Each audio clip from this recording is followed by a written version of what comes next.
శ్రీమాత్రే నమః శ్రీ గురుభ్యో నమః. తదుపరి తులారాశి. తులారాశి వారికి సంబంధించి జనవరి మాసము 2025 మాస ఫలితాలు ఎలా ఉంటాయో ఇప్పుడు మనం తెలుసుకుందాం. సాధారణంగా తులారాశి అనగానే మనకు గుర్తొచ్చేది ఏంటండి అందరికీ? తక్కెట. అంటే తులాభారము, తులం. కాబట్టి అన్నీ మేనేజ్ చేసేటువంటి వారు, కష్టములు, సుఖములు, ఆనందము అన్నీ కూడా మేనేజ్ చేసేవాళ్ళు ఈ రాశి వారి యొక్క లక్షణాలు. ఈ రాశిలో సినీ రాజకీయ రంగాల వారికి సంబంధించి విద్యార్థులు, గృహిణులు, వ్యాపారస్తులు, ఉద్యోగులు, భూక్రయ విక్రయదారులు, అలాగే ఏవైనా సరే కోర్టు కేసుల్లో ఉన్నటువంటి వారు, వివాహం కోసం ఎదురు చూస్తున్నటువంటి వారు, అందరికీ సంబంధించినటువంటి విషయాల్లోకి వస్తే, ముఖ్యంగా విద్యార్థుల విషయానికి వస్తే, ఈ రాశిలో ఉన్నటువంటి విద్యార్థులు ఈ మాసంలో అన్నీ కూడా బాగా మేనేజ్ చేస్తూ అన్ని రకాలుగా ముందుకు వెళ్తూ ఉంటారు. ఏవైనా కాంపిటేటివ్ పరీక్షలు ఉంటే గనక దానికోసమని కొంత టైం కేటాయించుకొని అది పూర్తయిన తర్వాతకే మిగిలిన వ్యవహారాల్లో చూడడం జరుగుతూ ఉంది. గృహిణుల విషయానికి వస్తే గనక మీరు ఎప్పట్లా కాకుండా ఇంట్లో ఏవైనా సరే మార్పులు చేసేటువంటి అవకాశం ఉంది. వస్తువులు మార్చడం కానీ, బీరువాలు మార్చడం కానీ, మంచాలు మార్చడం కానీ, వస్తువులు మార్చడం, ఇల్లు మార్చడం అధికంగా జరిగే అవకాశం ఈ మాసంలో కనిపిస్తూ ఉంది. ఉద్యోగస్తుల విషయానికి వస్తే, ఉద్యోగస్తుల్లో ఈ తులారాశి వారికి సంబంధించి ఏంటంటే, ఒక టైం పెట్టుకొని ఈ టైం వరకు ఆఫీస్ పని, ఇంటికి వెళ్ళిన తర్వాతకి నేను మళ్ళీ ఆఫీస్కి సంబంధించినటువంటి విషయాల గురించి డిస్కస్ చెయ్యను అని అనుకున్నప్పటికీ, అప్పటికీ మళ్ళీ మీరు మీ యొక్క ఆఫీస్కి సంబంధించి ఫోన్ కాల్స్ రావడమో, మాట్లాడడమో, ఉద్యోగ స్థలం దగ్గర జరిగినటువంటి ఏమైనా విషయాలు మాట్లాడడమో జరుగుతూ ఉంటాయి. ఎట్టి పరిస్థితుల్లో మీ పర్సనల్ టైం కూడా మీరు కేటాయించండి ఉద్యోగస్తులు. లేకుంటే విపరీతమైనటువంటి కుటుంబంలో ఆందోళన వచ్చేటువంటి అవకాశం కనిపిస్తూ ఉంది.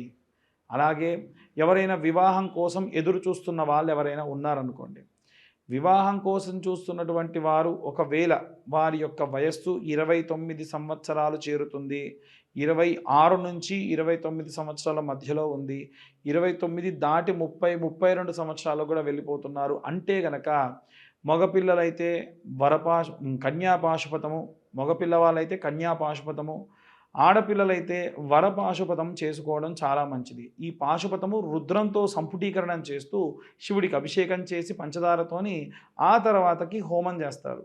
ఇలా చేయడం వల్ల ప్రత్యేకమైనటువంటి లాభాలు చేకూరి గ్రహరీత్యా ఏవైనా ఇబ్బందులున్నా, జాతకరీత్యా దోషములున్నా పోయి అనుకూల పరిస్థితులు వచ్చి వివాహం జరిగేటువంటి అవకాశం ఉంది. ఇక భూక్రయ విక్రయ సంబంధిత విషయాలకు వస్తే, తులారాశి వారికి సంబంధించి ఇప్పుడు ఒకవేళ వారు గనక 25 నుండి 35-40 సంవత్సరాల వయస్సు మధ్యలో ఉన్నవారైతే మీకు భూమి నుంచి చాలా అనుకూలమైనటువంటి వాతావరణమే కనిపిస్తుంది. కొనండి తప్ప అమ్మకం మాత్రం చేయకపోవడం మంచిది. అలాగే ఒకవేళ 40 వయస్సు దాటిన తరువాత వాళ్ళు ఎవరైనా ఉంటే గనక భూక్రయ విక్రయ సంబంధితమైనటువంటి విషయాల్లో అమ్మకాలు చేయడం మంచిది తప్ప కొనడం మాత్రం చేయకుండా ఉండడం మంచిది. ఎందుకండి స్పెసిఫిక్ ఎలా చెప్తున్నారు అంటే, వారి యొక్క దశాకాలం జాతకరీత్యా నేను చెప్పినటువంటి వయస్సులో ఉన్న వారికి అది శని మహర్దశాకాలం అయి ఉంటుంది. ఆ శని మహర్దశాకాలంలో మధ్య వయస్కులు కాకుండా ఉన్నవారైతే ఖచ్చితంగా భూమిని వీళ్ళు కొనడం వల్ల తర్వాతకి ఇబ్బంది లేకుండా మంచి లాభాలు వస్తాయి. అలా కాకుండా ఒకవేళ వారు కనుక మధ్య వయస్కులైతే ఇప్పుడు వాళ్ళు అంతకుముందు యుక్త వయసులో కొన్నటువంటి భూమి ఇప్పుడు అమ్మడం వల్ల మంచి లాభాలు గడిస్తూ ఉంటారు. ఇలా చేయడం వల్ల ఈ భూక్రయ విక్రయ సంబంధిత విషయాల్లో అనుకూలాలు మనకు కనిపిస్తూ ఉన్నాయి. రైతులు కూడా ఇలాగేనండి. వారికి సంబంధించినటువంటి ఏవైనా న్యాచురల్ కెలామిటీస్ అంటే ప్రకృతి సిద్ధమైనటువంటి వైపరీత్యాలు రాకుండా, పక్కవారి పంట ఏదేస్తే అది మనం వేయకుండా మనం ప్రత్యేకంగా వేసుకుంటే ఎటువంటి ఇబ్బందులు లేకుండా రైతులు కూడా లాభపడతారు. ఇక సినీ రాజకీయ రంగాల వారికి సంబంధించిన విషయానికి వస్తే, చాలామంది సినీ రంగాల వారికి సంబంధించిన వారంటే సినిమా వాళ్ళని అనుకుంటారండి. మీడియా సైడ్ ఉన్న ప్రతి ఒక్కరు, కెమెరామెన్స్ కానివ్వండి, ఎడిటర్స్ కానివ్వండి, యూట్యూబ్ ఛానల్ వాళ్ళు కానివ్వండి, సినిమా వాళ్ళు కానివ్వండి, అంతకంటే పై స్థాయి వాళ్ళు కానివ్వండి, ప్రొడ్యూసర్స్తో సహా సాధారణంగా తులారాశిలో ఉన్న వాళ్ళు ఎప్పటికప్పుడు అకౌంటింగ్ చేసుకునేటువంటి మెంటాలిటీ అండి. ఒకవేళ మీకు లాభం రాకపోతే చూసి ఓపిక పట్టినంత కాలం ఓపిక పట్టి మారిపోండి. అలా కాకుండా మీరు కానీ ఇంకా ఓపిక పడుతూ ఉండడం వల్ల నష్టమే ఉంటుంది. రాజకీయ రంగాల్లో ఉన్నటువంటి వారికి సైతం ఇదే వర్తిస్తుంది. మీరు ఈ పార్టీలో నుంచి ఇంకొక పార్టీలోకి మారాలి అంటే ఇప్పుడు మంచి సమయం, మారడం అనేది చాలా చాలా ఉత్తమము. క్యాడర్ మారడం కానీ, పార్టీ మారడం కానీ చాలా చాలా ఉత్తమమైనటువంటి కాలము. అలాగే ఎవరైనా సరే కోర్టు వ్యవహారాల్లో తిరుగుతున్న వారెవరన్నా ఉంటే గనక వీలైనంత వరకు కూడా ఒక 11 రోజుల పాటు మీ కోర్టు వాయిదా కంటే ముందు నిరవధిక దీక్ష చేసి మంచిగా ఏదైనా సరే అమ్మవారి దేవాలయంలో ప్రదక్షిణాలు చేసి ఏకభుక్తం భూషయనం చేసి కోర్టు వ్యవహారాలకు వెళ్ళండి.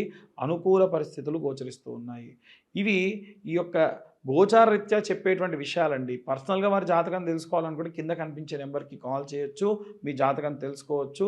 ఇక అన్ని వర్గాల వారికి ఎలాంటి రెమెడీస్ పాటించాలి, ఎలాంటి మంత్రం చదువుకోవాలో ఇప్పుడు మనం తెలుసుకుందాం. మనకి ఈ యొక్క జనవరి మాసంలో ప్రత్యేకంగా విద్యార్థులకి, గృహిణులకి, వ్యాపారస్తులకి, సినీ రాజకీయ రంగాల వారికి, వివాహం కోసం ఎదురు చూసే వారికి, కోర్టు గొడవలకు సంబంధించి ఇబ్బందులు ఉన్న వారికి కాను, అలాగే ఏవైనా గృహ నిర్మాణ కార్యక్రమాలు చేసేవారు ఎవరైనా ఉంటే వారికి సంబంధించి ప్రత్యేకమైనటువంటి గ్రహస్థితి వల్ల మనకి బుధాదిత్య యోగం కానీ, అలాగే జనవరి మాసంలో జరిగేటువంటి గ్రహ సంచారాన్ని బట్టి మార్చి వరకల్లా వచ్చేటువంటి షష్టగ్రహ కూటమి, చతుర్గ్రహ కూటమి వల్ల వచ్చేటువంటి ఎన్నో రకాలైనటువంటి మార్పుల వల్ల మనం కొన్ని రెమెడీస్ చేసుకోవడం చాలా చాలా ఉత్తమం. అవి ఏమేం చేసుకోవాలి, ఎవరెవరు ఎలాంటివి చదువుకోవాలి అనేది ఇప్పుడు మనం తెలుసుకుందాం. విద్యార్థుల విషయానికి వస్తే గనక విద్యార్థులందరూ కూడా ఓం వాగ్దేవ్యై నమః అన్న మంత్రాన్ని ప్రతిరోజు 11 మార్లు పఠనం చేస్తూ వీలైనంత వరకు వారానికి ఒక్కసారైనా సరే నీలా సరస్వతి స్తోత్రాన్ని వినడం కానీ పఠనం కానీ చేయించడం చాలా చాలా మంచిది. అలాగే గృహిణులందరూ కూడా అయితే గనక రోజు మీ ఇంట్లో ఒక చిన్న అమ్మవారి యొక్క విగ్రహం కానీ ఒక బొటనవేలు పరిమాణంలో ఒక విగ్రహాన్ని పెట్టుకొని అమ్మవారి ముందు ఒక ఒక్క పెట్టుకొని శ్రీమాత్రే నమః అనుకుంటూ 108 సార్లు కుంకుమతో అర్చన చేసుకోవడం చాలా చాలా ఉత్తమం. అలాగే ఎవరైనా ఉద్యోగస్తులు కానీ వ్యాపారస్తులు కానీ ఇప్పుడు నేను చెప్పేటువంటి ఈ మంత్రాన్ని పఠనం చేయడం చాలా చాలా శ్రేయస్సుకరం. ఆ మంత్రం ఏమిటి అంటే ఓం క్లీం కృష్ణాయ వాసుదేవాయ హరయే పరమాత్మనే ప్రణతక్లేశనాశాయ గోవిందాయ నమో నమః. ఈ మంత్రాన్ని ఈ యొక్క ఇంట్లో ఉన్న వారందరూ కూడా ఎవరైతే వ్యాపారంలో ఉన్నటువంటి వారు ప్రత్యేకంగా చేయడం మంచిది. అలాగే మీ వ్యాపార స్థలం దగ్గర ప్రతిరోజు సాయంత్ర సమయంలో ఐటీలో ఉండేటువంటి వ్యాపారస్తులు ఉంటారు, పెద్ద పెద్ద ఎంఎన్సీలో ఉండేటువంటి వ్యాపారస్తులు కూడా ఉంటారు. నేను చెప్పేటువంటిది అన్ని వర్గాల వ్యాపారస్తులకి కూడా అనేటువంటిది బాగా గమనించాలి. ఇందాక చెప్పిన ఉద్యోగస్తులకు కూడా ఒక పచారీ కొట్లో పనిచేసే ఉద్యోగస్తుడు ఉంటాడు, అలాగే ఒక ఎంఎన్సీ కంపెనీలో పనిచేసేటువంటి ఉద్యోగస్తుడు ఉంటాడు. అందరికీ కలిపి చెప్పినటువంటి మంత్రం అది. అయితే ఈ వ్యాపారస్తులు ప్రత్యేకంగా ఏం చేయాలి అంటే ప్రతిరోజు వ్యాపార స్థలంలో సాయంత్ర సమయంలో కాస్త ధూపం వెలిగించి అమ్మవారికి సంబంధించినటువంటిది ఏదో ఒక మహాలక్ష్మీదేవికి కానీ లేదా అమ్మవారికి సంబంధించినటువంటి మంత్రపఠనం చేయడం చాలా చాలా మంచిది. ఒకటి. రెండవది ఏమిటి అంటే మీరు వ్యాపార స్థలాన్ని బంద్ చేసి వెళ్ళేప్పుడు ఒక పేపర్ తీసుకొని కుడివైపు 3 సార్లు ఎడంవైపు ఒకసారి తిప్పి అక్కడ పడేసి వెనక్కి తిరిగి చూడకుండా వెళ్ళిపోవడం చాలా చాలా ఉత్తమం. మనం మార్వాడీస్ని కానీ జైష్వాల్స్ని కానీ చూసుకున్నట్టయితే వారి వ్యాపార స్థలం దగ్గర ఇలా చేస్తారు. ఎందుకంటే మన వ్యాపార స్థలం దగ్గరికి ఎంతోమంది వచ్చేటువంటి వాళ్ళు శౌచముతోని మైలతోని అంట్లతోని వస్తారు. కాబట్టి అవేవి రాకుండా ఉండాలి, అవేవి మీకు అంటకుండా ఉండాలి అంటే ఈ రెమెడీ చేయడం మంచిది. అలాగే వ్యాపార స్థలం దగ్గర కౌంటర్లో ఒక పటికని ఉప్పులో పోసి గాజు పాత్రలో ఉప్పు పోసి పెట్టుకోవడం మంచిది. నిమ్మకాయని గాజులో వేయడం వల్ల అది తేలితే మంచిది, మునిగిపోతే అంత శ్రేయస్కరం కాదు.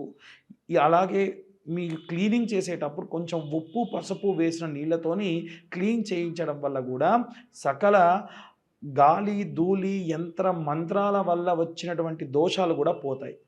ఇక ప్రత్యేకంగా సినీ రాజకీయ రంగాల వారు కానీ ఎవరైనా సరే కోర్టుల్లో పనిచేసి కోర్టు కేసులతో తిరిగేటువంటి వాళ్ళు పబ్లిక్ పోర్టల్లో బాగా ఉంటారు. కాబట్టి మనకు దుర్గా కవచము అనేటువంటి కవచం ఉంటుంది. ఈ దుర్గా కవచం ఎలా ఉంటుందంటే శృణోదేవి ప్రవక్ష్యామి కవచం సర్వసిద్ధిదం పఠిత్వా పాఠయిత్వా చ నరోముశ్చేత సంకటాత్ ఇలా ప్రారంభమవుతుంది. అమ్మవారికి సంబంధించి 8 శ్లోకాలు ఉంటాయి. ప్రతిరోజు అది చదువుకోండి. ఎందుకంటే పబ్లిక్ పోర్టల్లో తిరిగేటువంటి వాళ్ళకి ఎంతో దిష్టి తగులుతుంది. అది పోవాలి అంటే ఈ మంత్రాన్ని చదువుకోవడం చాలా మంచిది. ఇక ప్రత్యేకంగా ఏవైనా సరే ఒక మంత్రాన్ని మనం జపంగా చేయడం మంచిది అనుకుంటే ఎలా అనుకుంటే ప్రతిరోజు అసుర సంధ్యా సమయంలో పంచాక్షరి మంత్రం అంటే ఓం నమ శివాయ అనే మంత్రాన్ని పఠనం చేయడం చాలా చాలా శ్రేయస్కరం.